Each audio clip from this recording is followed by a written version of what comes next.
Logos FM, en direct du forum Croc Avenir à Thiers, le forum des métiers de bouche et de la restauration.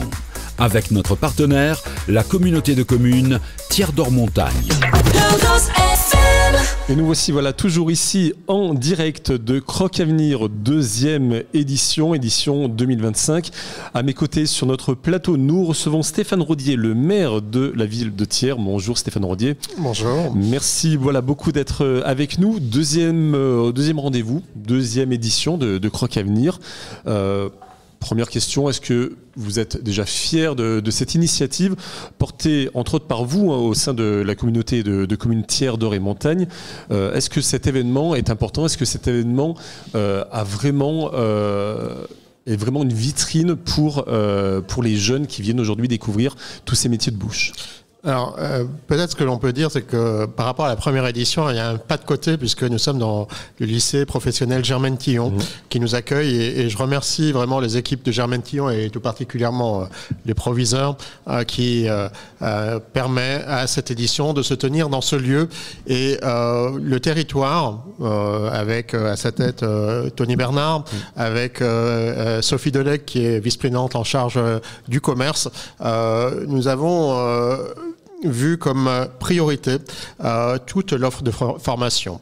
Donc on est un peu ici au cœur d'un des sujets. Il y a eu des éditions sur d'autres sujets autour de l'industrie et de l'artisanat. Là on est plutôt sur les métiers de bouche, mais ça fait partie justement des leviers d'action pour un territoire qui connaît des fragilités, mais qui est aussi un territoire qui porte une ambition nouvelle. On a, en 2016, on était le quatrième bassin le plus touché en termes de chômage de toute la région Auvergne-Rhône-Alpes.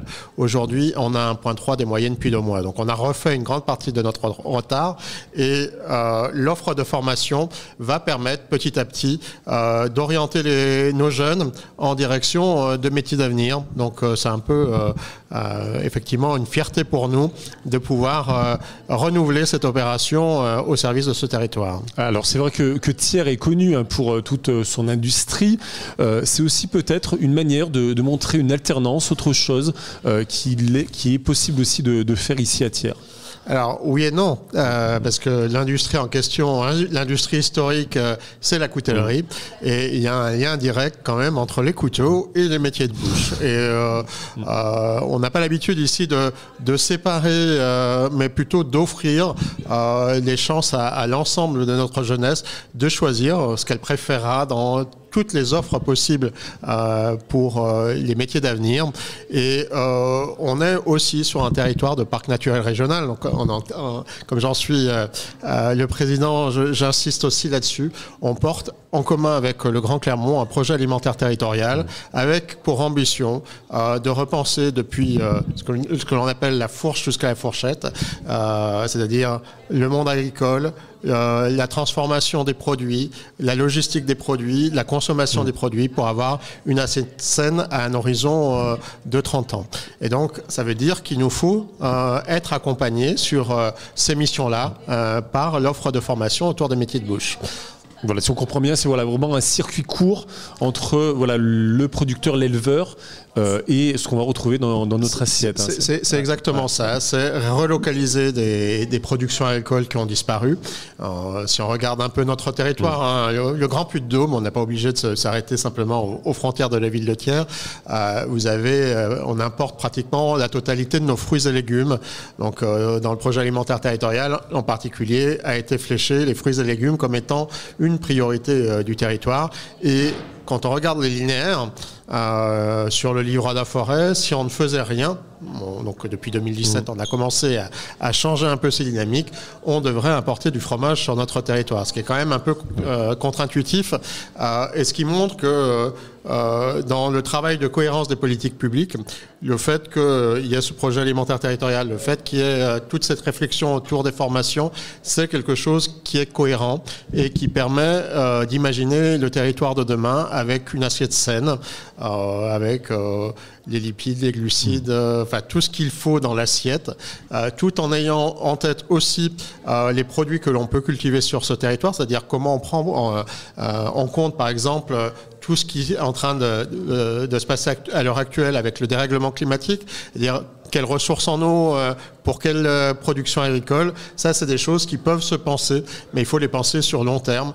Et les pouvoirs publics ont tout loisir ici d'être bien présents au cœur du sujet pour accompagner à la fois les acteurs du territoire, mais aussi du coup les institutionnels que sont les lycées et l'ensemble de l'appareil éducatif du territoire.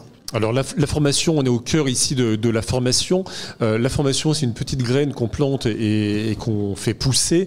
Vous parliez tout à l'heure de 2017, peut-être les premières actions qui ont été menées. Combien de temps il faut justement pour voir le résultat?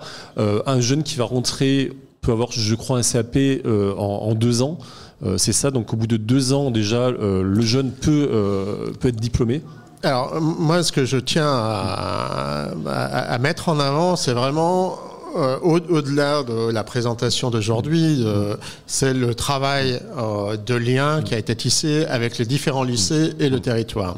On a un certain nombre d'actions, alors en tant que ville de Thiers ou en tant que premier vice-président du syndicat mixte des transports urbains thiernois, le lycée Germaine Tillon participe aussi à la confection d'appui vélo pour l'ensemble du territoire. Donc, au-delà de simplement l'action qui est mise en avant, je tiens vraiment à me féliciter de ce rapport un peu nouveau qui permet aux uns et aux autres, dans le cadre des compétences des uns et des autres, d'avoir des effets leviers par rapport aux actions qui portaient jusqu'à maintenant. C'est-à-dire qu'il y a toujours eu des choses qui se faisaient au sein de ce lycée, il y a toujours eu des choses qui se faisaient au sein du territoire, mais c'est plutôt la cohérence d'ensemble qu'il faut mettre en avant, et le salon permet aussi de rendre visible quelque chose qui est plus souterrain, mais qui est un vrai levier pour le territoire dans les années qui viennent. Voilà.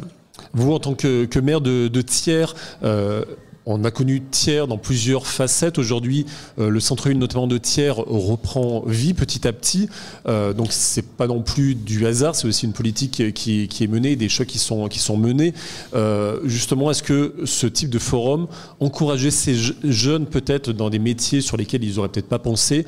Est-ce que c'est aussi important, et est-ce que ça fait partie aussi quelque part de leur éducation? Alors, ça fait partie là aussi de la cohérence d'ensemble. C'est-à-dire que effectivement, on travaille alors, au sein de ce grand bassin pour renforcer les bourgs-centres, les centres-bourgs, celui de Thiers en particulier, mais l'ensemble des bourgs-centres et les centres-bourgs. Et il ne peut pas y avoir de politique en ce domaine s'il n'y a pas une politique décidée en matière d'offres commerciales ou d'offres artisanales sur ces centres-bourgs. Et donc, pour avoir une offre en adéquation avec les besoins, on a besoin de l'offre de formation en amont. Donc ça veut dire que là aussi, cohérence d'ensemble, on rachète, j'ai entendu tout à l'heure que vous aviez le président Tony Bernard à ce micro, et qui vous rappelait combien Thiers d'Orée-Montagne et la ville de Thiers sont décidés pour racheter des cellules commerciales vacantes, pour les remettre à niveau et pour pouvoir les louer à des porteurs de projets. À l'heure actuelle, sur Thiers, on a beaucoup de porteurs de projets qui se présentent, et on n'a plus suffisamment de cellules commerciales en état qui les permettent d'accueillir leurs activités. Et vous voyez, on a un centre-ville qui est en train de repartir petit à petit. On a une ville qui a connu un point bas de 11 300 habitants en 2013. Depuis, on a regagné de la population. On vient de passer les caps des 12 000. Et la construction entre, d'un côté, l'offre de logement et de l'autre, l'offre de commerce pour permettre aux gens de pouvoir faire leurs courses dans un rayon relativement proche a été engagé. C'est aussi, là aussi, il faut prendre en compte tous les grands changements des années qui vont venir. On a eu pendant pratiquement depuis la fin de la Seconde Guerre mondiale, la voiture a pris le pas dans les modes de transport, et on a vu les villes en France qui se sont étalées, parce qu'il était relativement simple d'aller faire sa course d'un côté, d'aller sur un lieu de travail de l'autre, sans se poser la question des conséquences en termes environnementaux, mais aussi en termes de dépenses énergétiques. Et on voit bien qu'au travers des crises, et particulièrement de la crise énergétique qui vient, qui a déjà eu lieu plusieurs fois, mais c'est toujours des pics, mais on voit quand même une constante dans le fait que l'énergie peu chère était au cœur des économies des années 60-70, est en train d'être derrière nous. Et ça veut dire que là où on avait possibilité de prendre la voiture pour aller faire ses achats, eh ben, il faut redensifier, repartir de ce qui s'est fait sur les temps longs de l'histoire, avoir des lieux d'habitation relativement proches de lieux de commerce. Ça veut dire que l'offre commerciale dans des petites cellules commerciales est devenue quelque chose qui va être de plus en plus tendance. C'est ce que j'allais vous poser comme question. La vision de l'avenir, finalement, on va retrouver nos communes comme on les a connues peut-être dans les années 60, 70, début 80, avec voilà, plein de commerces de proximité, des petits commerçants.